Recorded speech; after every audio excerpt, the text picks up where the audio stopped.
pregunta? ¿O seguimos con el texto? Seguimos con el texto. Sí. ¿Qué significa que la bodichita aumente? Que aumente, pues que sea más clara en el continuo mental. Ahorita justamente el verso que sigue vamos a ver, está la compasión, luego la gran compasión se transforma en bodichita, luego la bodichita te convierte en un bodhisattva ordinario. Cuando la bodichita está unida con la vacuidad, te conviertes en un bodhisattva especial. Entonces aumentar quiere decir que no degenera y que surge espontáneamente. Mientras más fácil sea que surja la bodichita de manera espontánea y sin esfuerzo, entonces más elevado estás en los terrenos del bodhisattva. Que aumente quiere decir que sea natural y espontánea. No hay cantidad, eso quería saber. Sí, no, cantidad. Sería difícil hablar de la bodichita en términos de cantidad. Por eso, pero es que aumentar es un término que hace referencia a la cantidad. Dices la dedicación que dice que no degenere, sino que aumente más y más. Sí, y tú también dijiste aquí pedir a los bodhisattvas que, o sea, en uno de los versos, en el cuarto, que aumente la bodichita. Las perfecciones son un instrumento para generar bodichita y al mismo tiempo para que hagan que aumente. Claro, que aumente, que sea más fuerte, más estable, más espontánea, que surja más rápidamente, cuando no tengas que hacer ningún esfuerzo para que surja. Sí. Por supuesto, la bodichita de un Buda es mucho más grande que la de un bodhisattva de primer nivel, más intensa, más espontánea, más completa. Claro que hay un debate que dice, ¿cómo puede tener el Buda bodichita si ya alcanzó la iluminación? ¿Cierto? Porque la bodichita es el deseo que los demás se iluminen, acompañado por el deseo de la propia iluminación. Entonces, el Buda no tiene bodichita porque ya alcanzó la iluminación. ¿Cómo puede desear por su propia iluminación? Pero hay un debate larguísimo que al final se concluye diciendo que el Buda tiene la bodichita, pero la bodichita del Buda es especial y tiene solamente el deseo de que los demás alcancen la iluminación. De nada.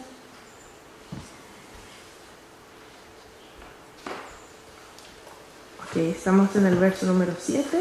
El verso número 7 es la dedicación de los méritos dentro de las 7 ramas. Y dice, por estas acciones que he llevado a cabo y todos los méritos que he reunido, que se elimine el sufrimiento de todos los seres y cada uno de ellos. Este verso número 7 es la dedicación general de los méritos y luego vamos a ver la dedicación particular.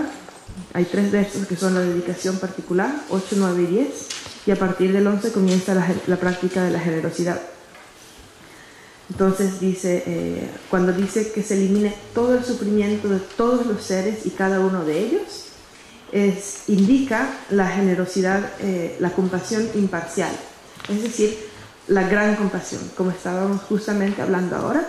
Lo primero que surge se llama como, tienes la compasión inconmensurable, luego está la gran compasión. En el momento en que surge la gran compasión, ocurre lo que es la activación del linaje Mahayana. Se dice que uno en ese momento todavía no es un bodhisattva, pero se ha activado el linaje Mahayana, es decir, dentro del continuo mental, al surgir la compasión, eso quiere decir que seguramente en algún momento surgirá también la bodhicitta.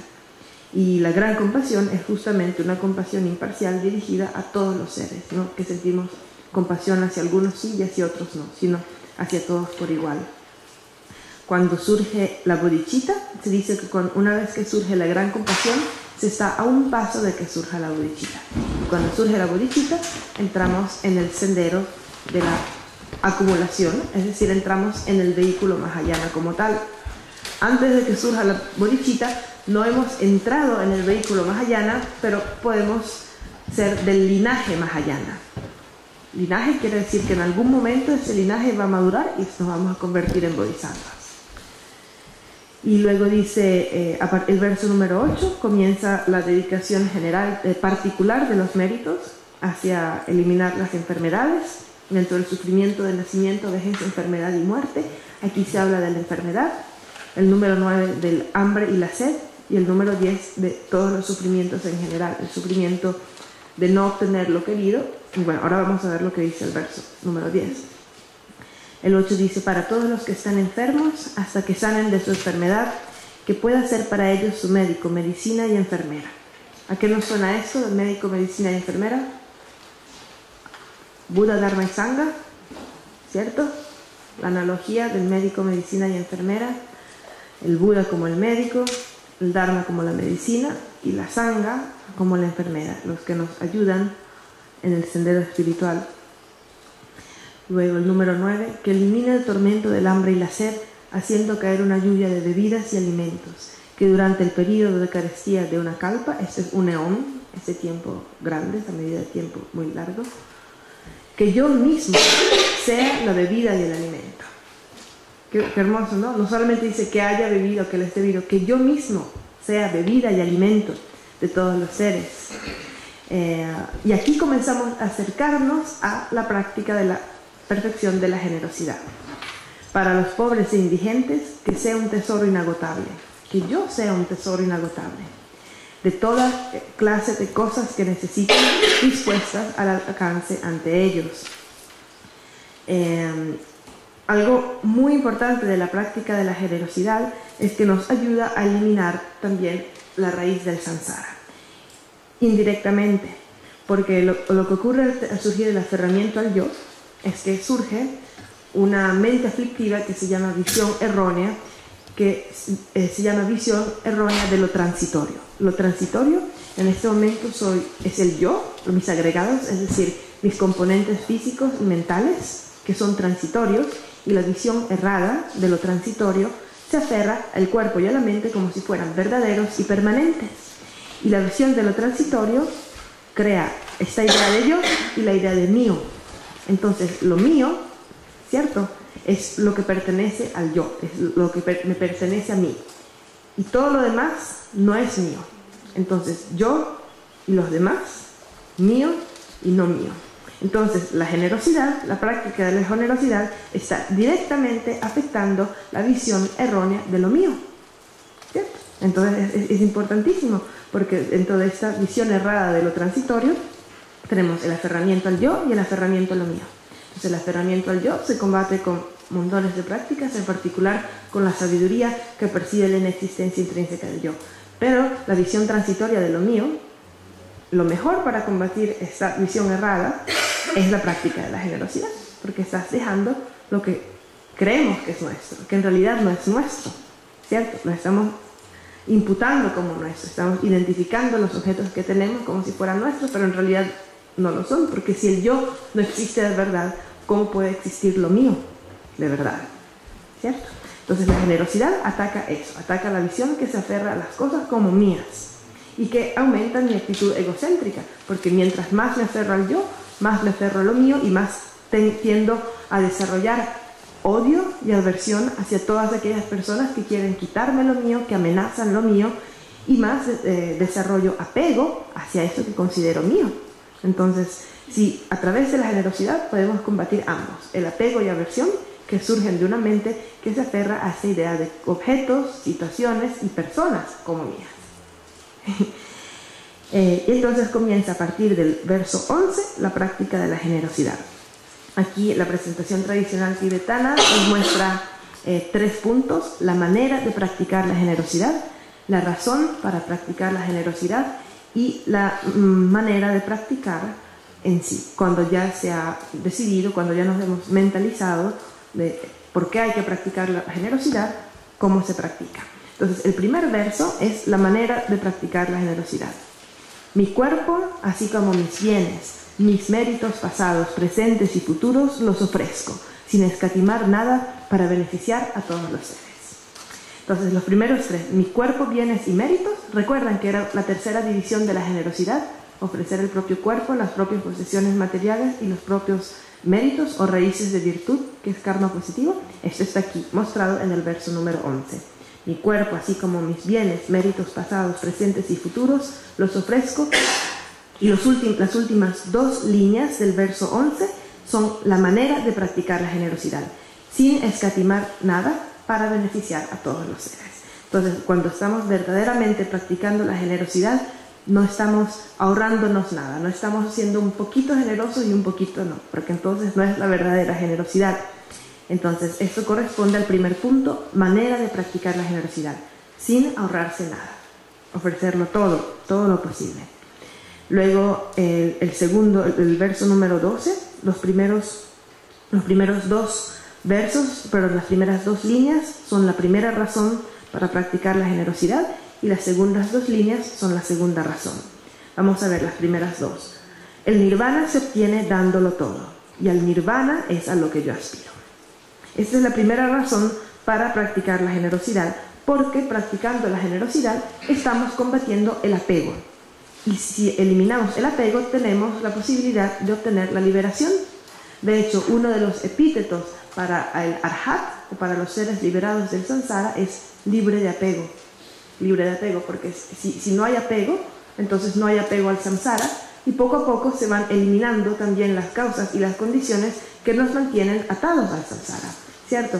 Un ejemplo muy sencillo es cuando alguien muere o está muriendo y tiene mucho apego a las personas que lo rodean, mucho apego a sus cosas, a sus seres queridos, entonces le cuesta más morir, ¿cierto? Y según la filosofía budista, mientras más apego tengamos a determinadas situaciones, más volveremos a tomar cuerpo para poder seguir en esas situaciones. Entonces, si estamos libres de apego, esto se vuelve la causa de la liberación. Y esta es una de las razones por las cuales es importante practicar la generosidad. El nirvana se obtiene dándolo todo. Eso quiere decir, si me libero del apego, estoy más cerca de obtener la liberación.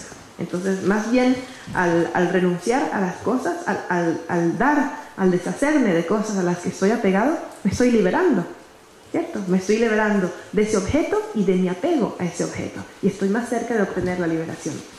Y la segunda razón, ya que tendré que abandonar todo en un instante, más vale dárselo todo a los demás. Esto es porque no hay ninguna pertenencia material que podamos llevarnos con nosotros al momento de la muerte. Entonces, igual nos vamos a morir, ¿cierto? Igual vamos a tener que abandonarlo todo. Y la razón para practicar la generosidad no es solo esto, sino que ya que nos vamos a morir, ¿por qué no hacemos algo útil con lo que tenemos? Ya que en algún momento lo vamos a dejarlo antes practicando la generosidad, porque esto se vuelve causa de la acumulación de mérito, ¿cierto? Es muy interesante este texto porque está escrito en forma de... Shantideva era un gran debatidor, era increíble en el debate, y todos son razones muy lógicas para practicar el Dharma. Entonces, cierto, nos está diciendo, primero que nada, la causa del samsara, cierto, es el aferramiento al yo, y el apego te ata más al samsara. Si practicas la generosidad, tienes menos apego. Maravilloso, ¿no? Y luego, igual te vas a morir, entonces vas a tener que dejarlo todo. ¿Qué mejor cosa que dar esto en forma de práctica de la generosidad antes de morirnos y así acumulamos mérito, ¿no? Parece muy lógico. Y luego la tercera es cómo practicar cuando nos hemos mentalizado esto. Dice, este cuerpo lo he dado para satisfacer a todos los seres. Esto quiere decir, ya que hemos mentalizado, que hemos comprendido que de verdad lo único útil es practicar la generosidad, porque todo lo que tenemos igual lo vamos a perder. Entonces, si practicamos la generosidad antes de morir, podemos acumular mérito y también disminuye nuestro apego que nos ata al samsara. Entonces, ya que tengo esta resolución, ¿cierto? ¿Qué importa que a mi cuerpo, ¿cierto?, lo golpeen, abusen de él, lo ejecuten o hagan con él siempre lo que les plazca? Siempre lo que les plazca. Verso 13. Este cuerpo lo he dado para satisfacer a todos los seres. Que lo golpeen, abusen de él, lo ejecuten o hagan con él siempre lo que les plazca. Entonces, ¿cuál es el problema? Dice, lo que quieran, siempre lo que quieran. ¿Sí? Entonces, además, este es uno de los 3 puntos también siguientes sobre la presentación de la generosidad, sobre la manera de practicar la generosidad. Y la primera es el abandono voluntario de nuestras posesiones.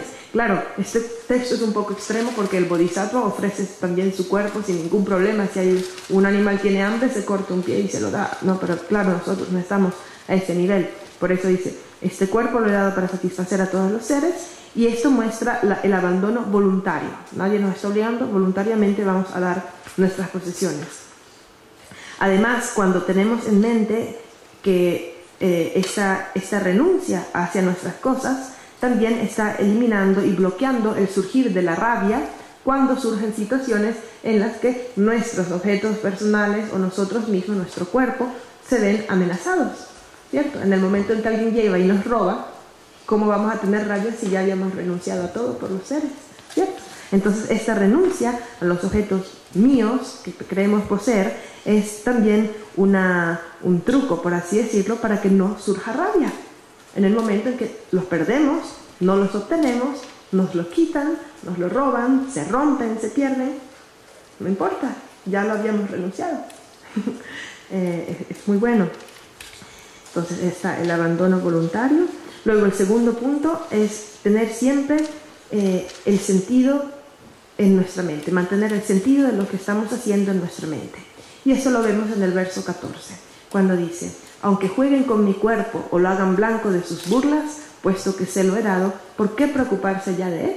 ¿Cierto? Manteniendo siempre el sentido de la práctica de la generosidad, pase lo que pase, sea cual sea la situación en la que se ven amenazadas nuestras posesiones, todo lo que creemos que nos pertenece hasta llegar a nuestro cuerpo, pues no importa. Y Shantideva dice, de manera siempre muy lógica, puesto que ya lo he dado, ¿por qué preocuparme de él? Y el número 3 es mantener siempre presente la sabiduría en el momento de practicar la generosidad, que no es fácil, porque también podríamos estar dando cosas que en realidad no son de gran beneficio a los demás, o podrían incluso hacerse daño. Por eso las primeras 2 líneas del verso 15 dice, que hagan conmigo cualquier cosa que no les perjudique, ¿cierto? Porque también los demás podrían estar, ¿cómo se dice?, usando nuestra práctica de la generosidad para hacer acciones que podrían ser negativas para ellos, como por ejemplo alguien podría estarse aprovechando o podría incrementar sus aflicciones. Por eso Shantideva pone esta pequeña palabra en el número 15, que hagan conmigo cualquier cosa que no les perjudique, ¿cierto? Y esto también nos muestra la compasión. Luego vienen otros 3 puntos, que es la aspiración en el momento de practicar. Todos estos son como tips para poder practicar bien la generosidad que nos da Shantideva. Y los siguientes se llaman aspiración a que no se pierda la más mínima parte de virtud. Y tiene 3 puntos. El primero es que solo beneficie, el segundo es que no se pierda la energía mental y el tercero es que no se pierda la acción.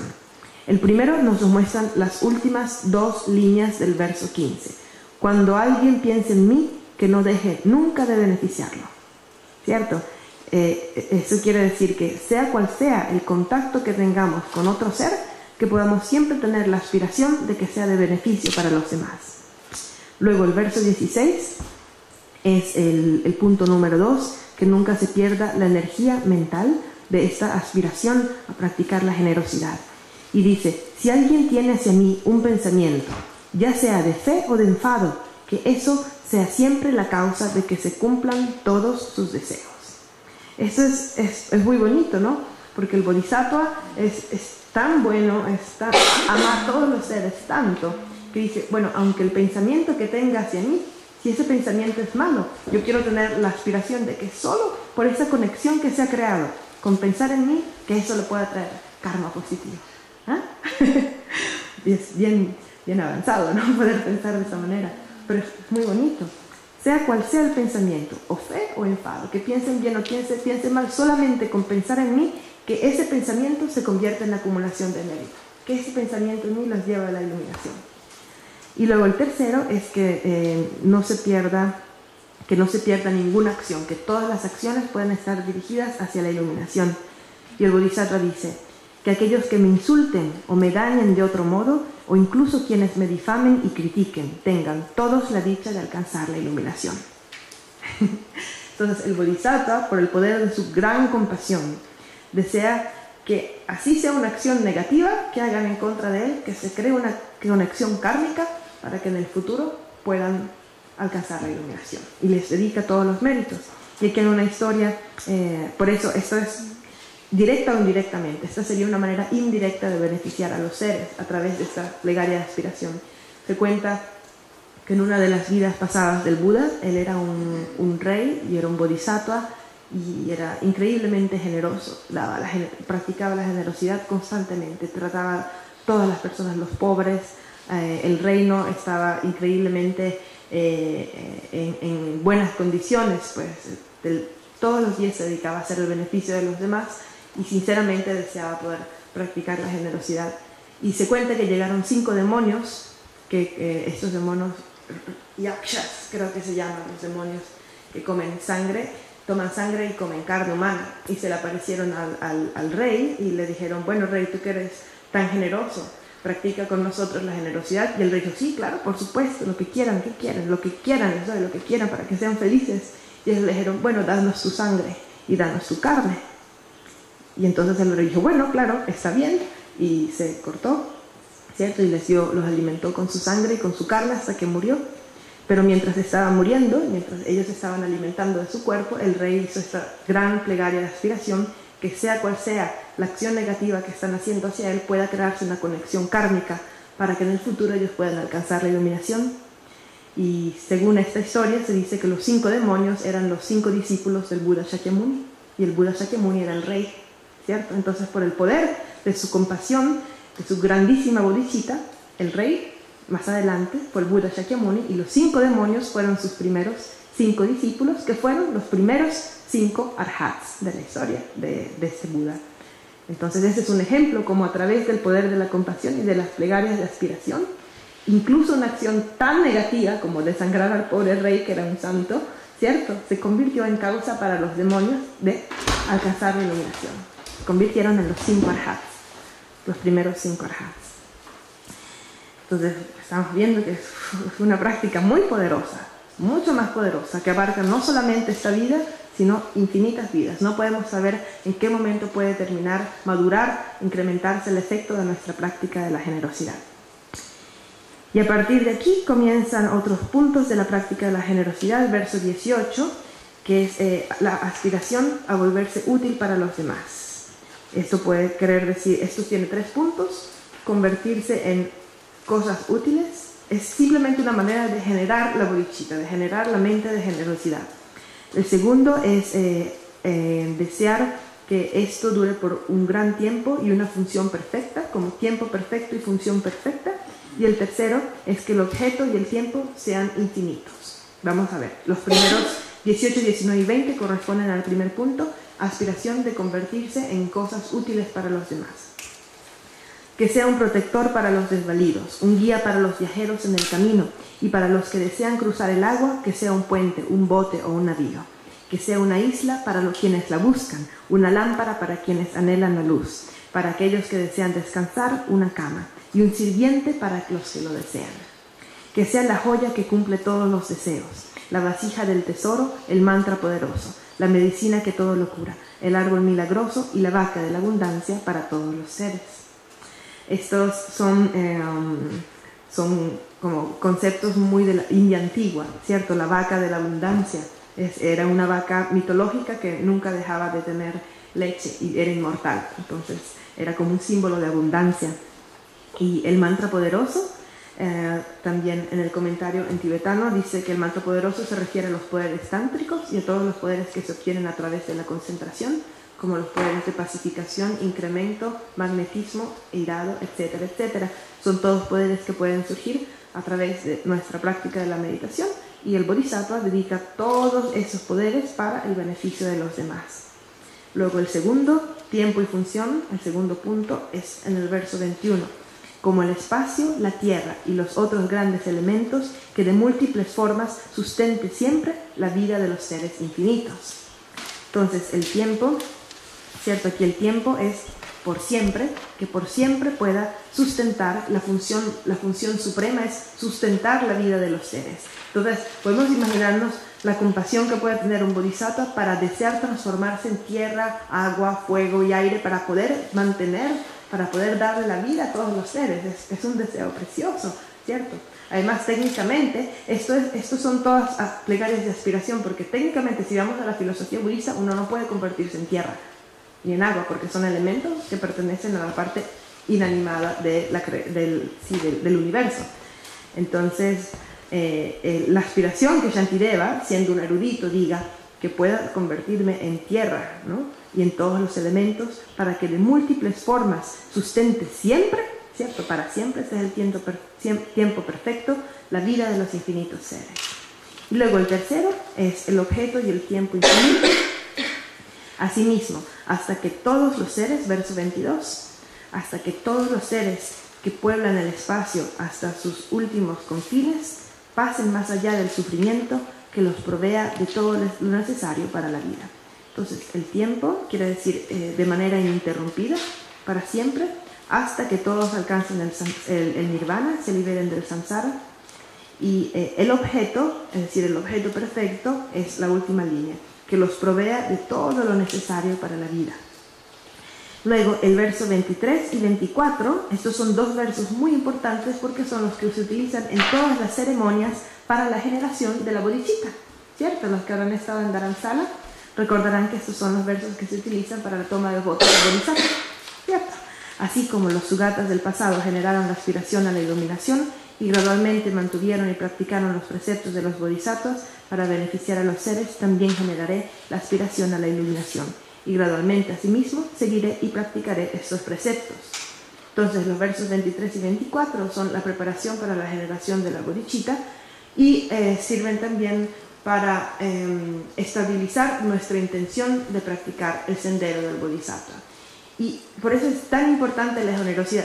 Se dan cuenta, ¿no? Como la generosidad y la bodhicitta están tan conectados.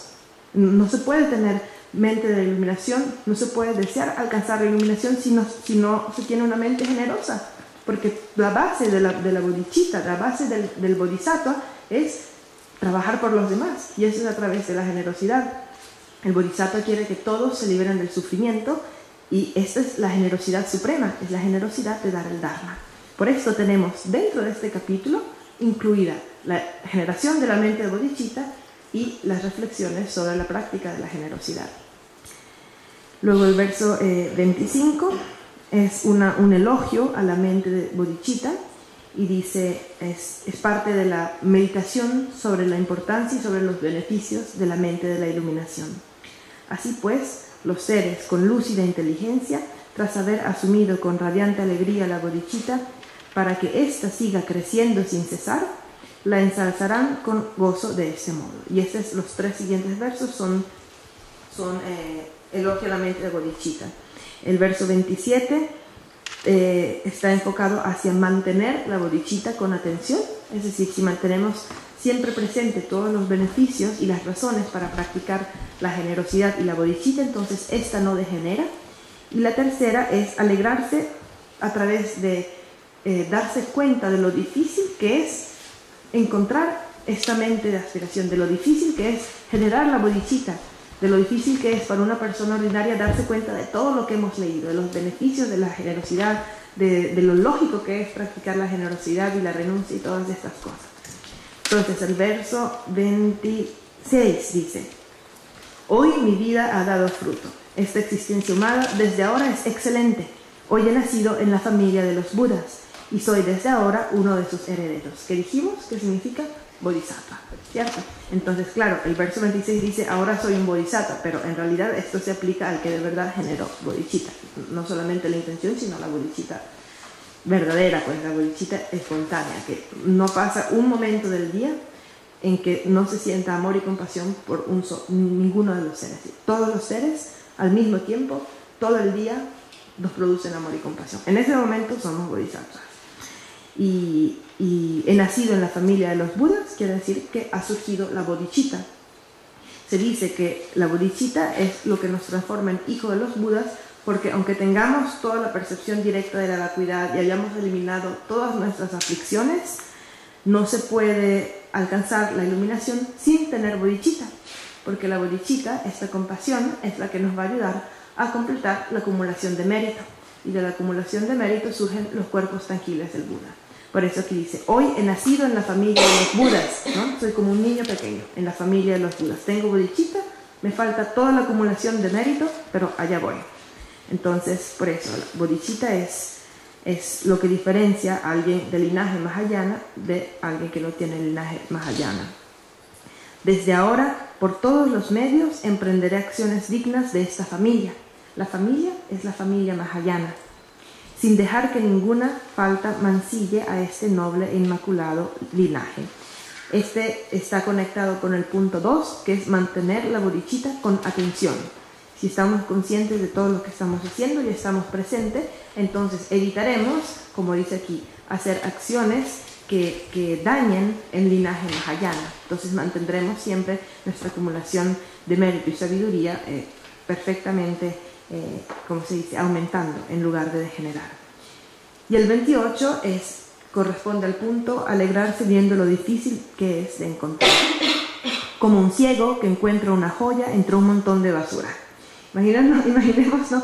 Qué suerte tiene que tener un ciego para encontrar una joya en un montón de basura, ¿cierto? Así de raro y de precioso es haberse dado cuenta de todo esto que estamos leyendo. Muy hermoso. Y por alguna afortunada coincidencia se ha engendrado en mí la bodhicitta.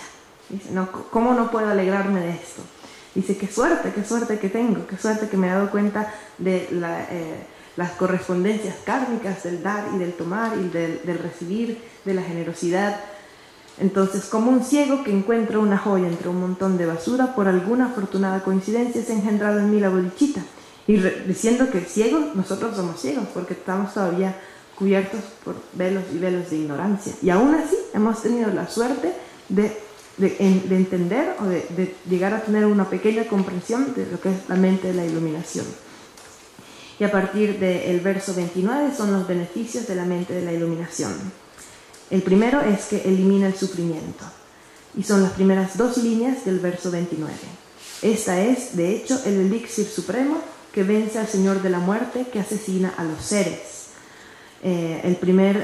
Dentro del elimina el sufrimiento tenemos 3 puntos: eliminar la muerte, la miseria y las enfermedades. Y las primeras 2 líneas corresponden a eliminar el sufrimiento de la muerte.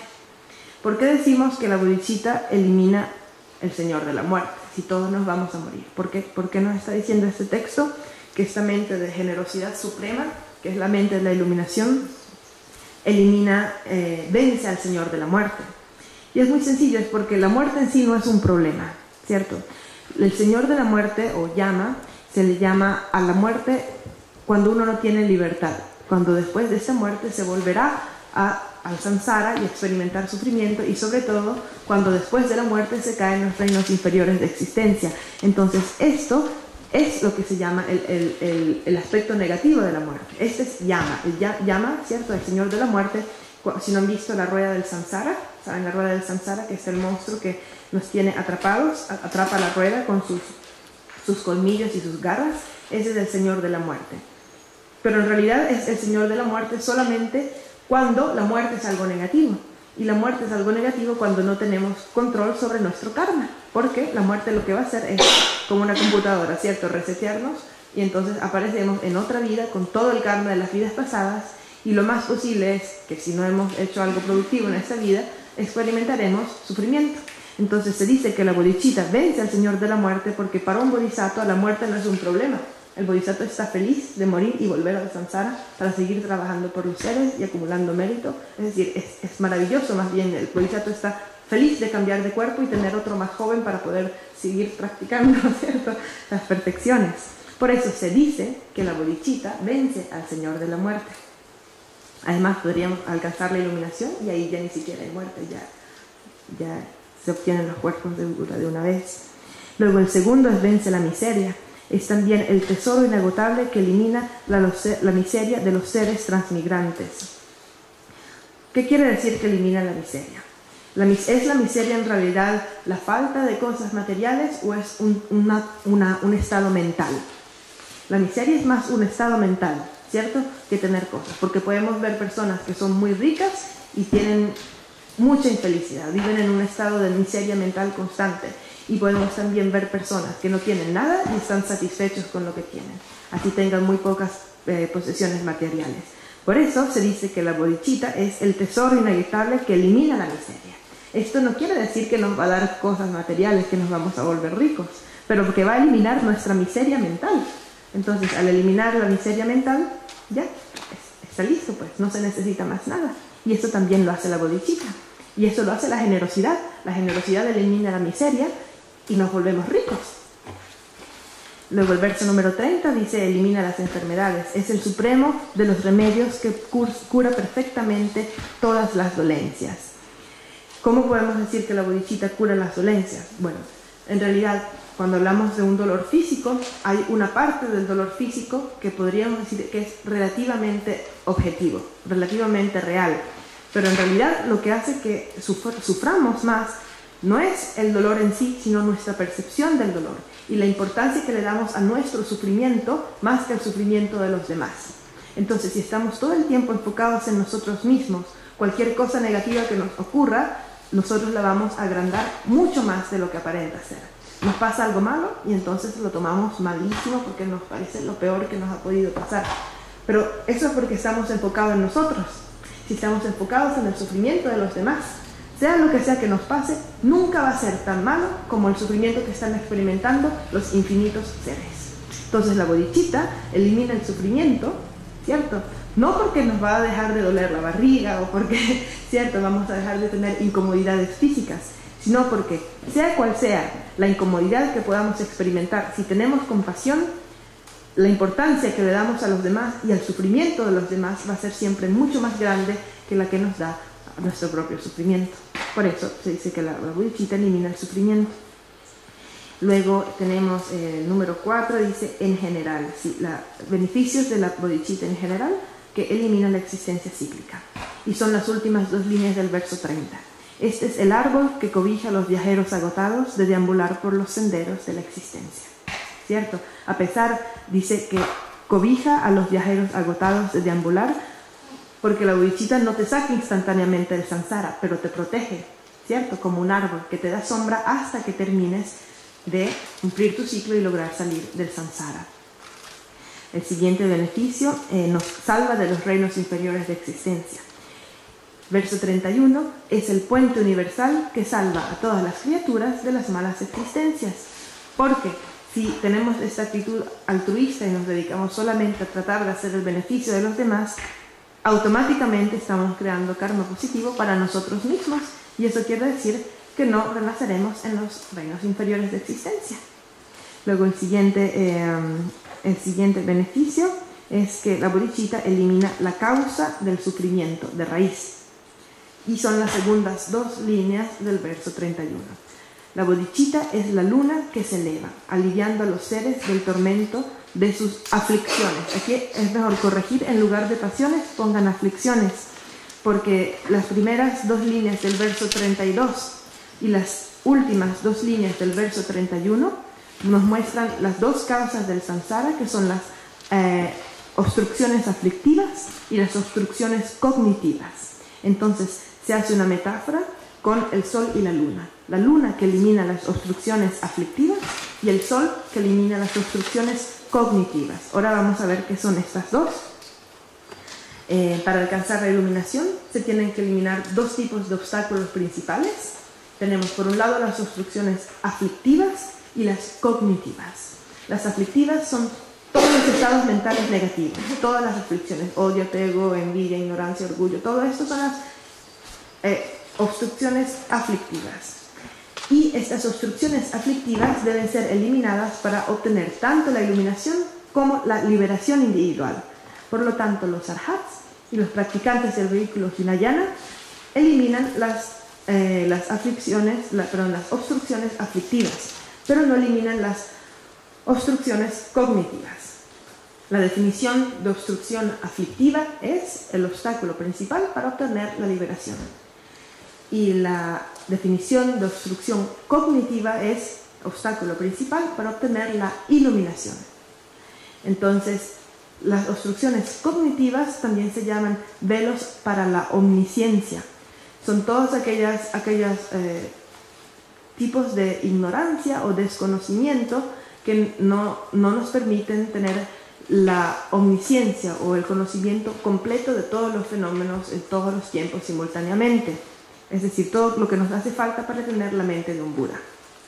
Entonces, la bodhicitta, diciendo, es la luna que se eleva aliviando a los seres del tormento de las aflicciones. Esto quiere decir que gracias a la bodhicitta practicamos las perfecciones, incluyendo la sabiduría, y eliminamos nuestros estados mentales negativos que nos atan al samsara. Y luego dice, es un gran sol que erradica de los seres por completo las tinieblas de la ignorancia. Este por completo quiere decir que elimina también las obstrucciones cognitivas. Esto es porque las obstrucciones cognitivas son consideradas por la mayoría de las escuelas filosóficas como los restos de ignorancia. Se dice que la aflicción es como si tuviéramos un vaso con un ajo adentro. Entonces sacamos el ajo y esa fue la aflicción. Pero el olor que queda, esa es la huella. Entonces a esa huella la llamamos obstrucción cognitiva. ¿Cierto? Esa es como una metáfora que hacen. Entonces los restos, las huellas kármicas de las aflicciones. Hay distintas interpretaciones sobre estos dos tipos de obstrucciones, pero por ahora vamos a dejarlo así. Eso es bastante claro. Entonces la bodhicitta nos ayuda a eliminar las obstrucciones aflictivas porque tenemos que eliminarlas para abandonar el samsara, al igual que los arhats y practicantes hinayana, pero también, gracias a la compasión, es el sol que erradica de los seres las tinieblas de la ignorancia, porque sin compasión no hay bodhicitta. Sin bodhicitta no nos esforzamos para completar la acumulación de mérito, que es lo que hace que se eliminen las obstrucciones cognitivas. ¿Cierto? Está todo conectado. Y luego el verso número 32, las últimas dos líneas, dice, es la cremosa mantequilla extraída al batir la leche de las enseñanzas sagradas. Esto es el punto sobre la meditación de la generosidad que nos recuerda cómo nos hace obtener el beneficio último. La bodhicitta dice, le hace esta metáfora, ¿no?, con la mantequilla, porque la mantequilla es la esencia de la leche. Entonces, de la misma forma en que la mantequilla es leche concentrada, podríamos decir que la bodhicitta concentra todas las enseñanzas del Buda. Y nos trae beneficio y felicidad. Entonces, el beneficio está mostrado en estas dos líneas que acabamos de leer, y la felicidad está mostrada en el verso 33. Caminantes de los senderos de la existencia, que deseáis disfrutar la riqueza de la dicha, aquí se halla la felicidad suprema. Eternos transeúntes, esto os hará sentir satisfechos. Cuando dice caminantes de los senderos de la existencia, según la filosofía budista, existen 4 tipos de existencia. La existencia del nacimiento, del estado intermedio, de la muerte, y bueno, se traduce como la existencia de la vida, pero en realidad en tibetano la palabra es del momento antes. Eso quiere decir del momento antes de la muerte, que es lo que estamos viviendo ahora. La existencia del nacimiento es el momento de la concepción. Un segundo después del momento de la concepción comienza la existencia del momento antes, es decir, del momento antes de la muerte. Entonces, según la filosofía budista, todo lo que estamos viviendo ahora es un gran momento antes de la muerte, ¿cierto? Esa es la segunda existencia. La tercera existencia es el momento de la muerte, que es el momento en que se disuelven todas las energías y cuando la conciencia está a punto de entrar al estado intermedio, ese instante antes de que entre al estado intermedio se llama la existencia de la muerte. Y luego tenemos el bardo, o el estado intermedio entre una vida y otra. Entonces, esas son las 4 existencias, de la muerte, del bardo, que es el estado intermedio, del nacimiento y del momento antes. Muy curioso, ¿cierto? Que lo que estamos viviendo ahora es el momento antes. El momento antes de la muerte. Sí, entonces somos caminantes de los senderos de la existencia, porque avanzamos de una existencia a otra, en círculo, sin nunca poder salir. Y de esa manera la bodhicitta nos trae felicidad, porque nos hace salir de esta existencia y mientras tanto, aunque no hayamos completamente abandonado las 4 existencias, tenemos una vida llena de significado que nos lleva paso a paso hacia la iluminación. Y al final, el verso 34 es incitar a todos los seres a alegrarse de la existencia de la bodhicitta y de la práctica de esta generosidad suprema, que es la mente de la iluminación. Hoy, ante la presencia de todos los protectores, invito a todos los seres a la budeidad, y hasta que alcancen ese estado, al banquete de la dicha, que se alegren los dioses, los asuras y todos los demás. Y así concluye el capítulo sobre la generosidad de la Bodhisattva. ¿Hay preguntas? ¿Comentarios?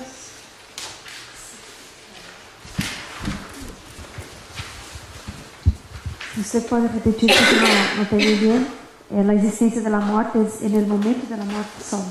Sí, eso es en el momento, ¿sabes? Cuando está la disolución de las conciencias, ¿cierto? La visión blanca, roja y negra. En ese momento, en la visión negra, en que se manifiesta la mente de clara luz, cuando se manifiesta la mente de clara luz, en ese instante es la muerte.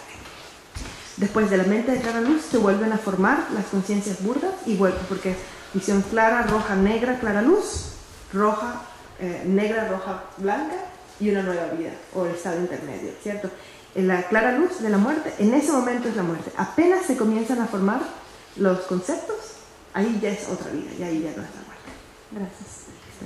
Si la existencia del nacimiento y de la muerte son las más cortas, duran solo un segundo, mientras que la del bardo y la del momento antes son las más largas.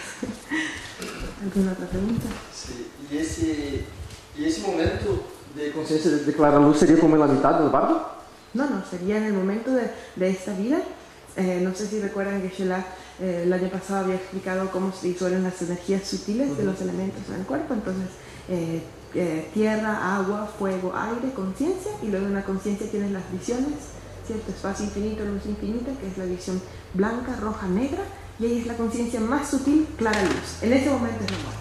En ese momento no queda nada de tu identidad anterior, porque se han disuelto todos los conceptos que estaban asociados con las conciencias que están unidas a las energías de los elementos, ¿cierto? Entonces, la energía de la tierra tiene un determinado de conciencias que se le pegan. Cuando se disuelve la energía de la tierra, se elimina esa parte de tu identidad y está solo la del agua, la del aire y así. Y cuando quedan las 4 conciencias sutiles, blanco, rojo, negro y clara luz, se van eliminando los conceptos más sutiles, y cuando llega la clara luz no hay nada, es solo tu conciencia primordial. En ese momento es la muerte. Que sería cuando la mente superior sale del cuerpo, como los 72 horas. Todavía cuando no ha salido del cuerpo. Cuando sale del cuerpo, al mismo tiempo has entrado en el estado intermedio. ¿Sabes? Cuando los lamas están en la meditación del Tukdam, de clara luz, después de la muerte, todavía queda la conciencia sutil. Entonces ahí están en la muerte, porque están en la clara luz, pero apenas de la clara luz se vuelve a formar la visión negra y comienzan las otras formaciones mentales, en ese instante ya es estado intermedio. Entonces, un instante. Nada más. Puede ser eso. ¿Más preguntas? Bueno, si no hay más preguntas, pasamos a explicar el experimento de hoy. Una pregunta. No sé si los demás opinan lo mismo, pero bajo un poquito rápido.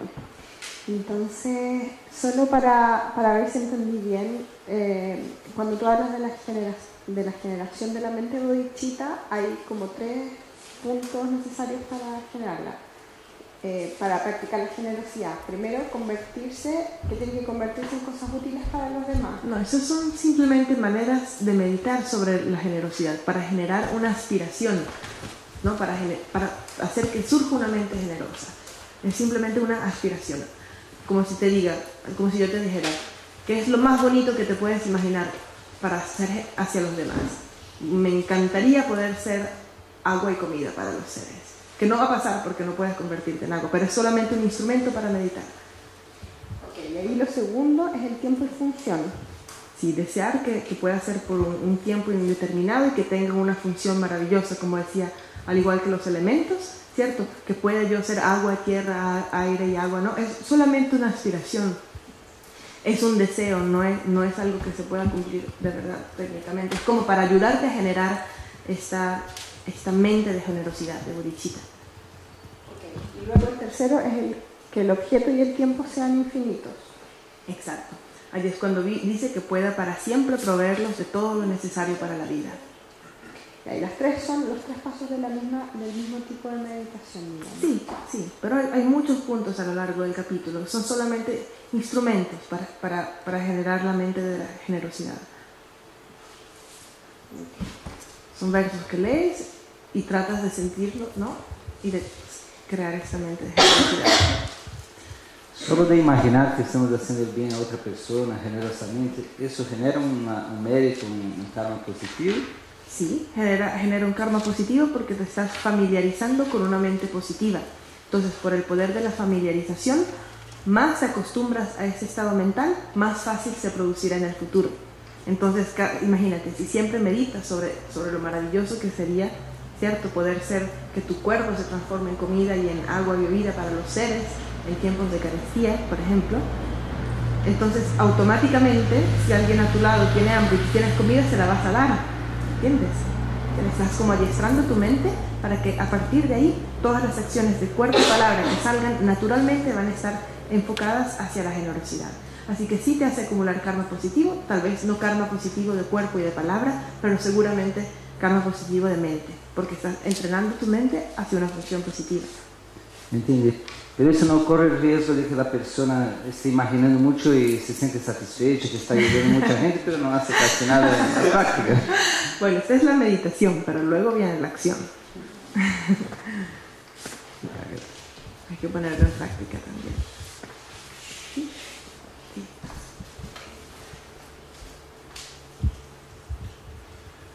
Y, por ejemplo, aspirar a ser alguien de los reinos inferiores, por ejemplo, como una abeja que va a ayudar a muchas flores a polinizarse. Eso es... Porque siempre se habla de la animal como reino inferior. ¿Qué va a ser en ese caso? ¿O es un animal que hace mucho y una otra...? Bueno, eso, de hecho, el bodhisattva, después del primer terreno del bodhisattva, perdón, del segundo en adelante, tienen ciertos poderes así como emanaciones y pueden manifestarse en los reinos inferiores para beneficiar a los seres. Pueden manifestarse incluso en los infiernos y también en bodhisattvas que pueden tomar forma de animales. Sí.